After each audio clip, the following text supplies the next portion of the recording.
Now to an ABC15 exclusive and a possible solution to Arizona's drought that lies right here in our state. Climate predictions call for bigger floods and deeper droughts, but there may be some hope in those predictions. In tonight's AZ in Depth, ABC15 investigator Courtney Holmes gets an exclusive look at a proposal to help solve our state's water crisis. As the Colorado River continues to drop, Arizona has its own river that produces more water than we can even use. Now there's a plan to capture more of it to fight the drought. Classic. Yep, it's a classic boat. It is. They say the only thing better than having a boat is having a friend with a boat. It catches fish. Not today. Something Nate Rockwell can attest to. Absolutely. He and best friend James Goff spend a lot of time on James's boat. Tangerine Dream, yep. Is that really the boat's name? Yes, yeah. Okay. How could it not be? Enjoying the water and catching the fish in Bartlett Lake. I've been fishing this lake the majority of my life. 60 miles northeast of Phoenix, Bartlett Lake is known for boating and fishing.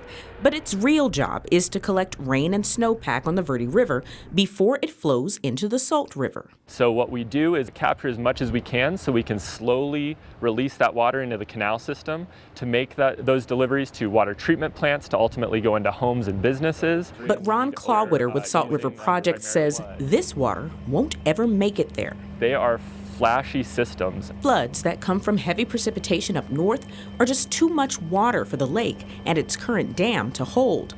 So instead of running into canals, it's routed down the normally dry Salt River bed in the valley to evaporate. Between 2017 and 2020, we spilled about 250,000 acre-feet of water that ran downstream and was unable to be used. Enough water to supply 750,000 households for a year, lost to nature. But there's a plan to change that. Nearly 24 valley cities, towns, water companies, and the U.S. Bureau of Reclamation are funding a feasibility study on how to capture the water that's currently being lost. We identified an option that could actually restore that capacity and create additional storage capacity. But to get it done, they'll have to go about 20 miles north to Horseshoe Dam. Also on the Verde, it's even smaller than Bartlett, and about a third of its capacity is unusable due to sediment. And that proposal would raise Bartlett Dam by 97 feet, and it would more than double the storage capacity on the Verde River as it stands today. A massive and expensive undertaking.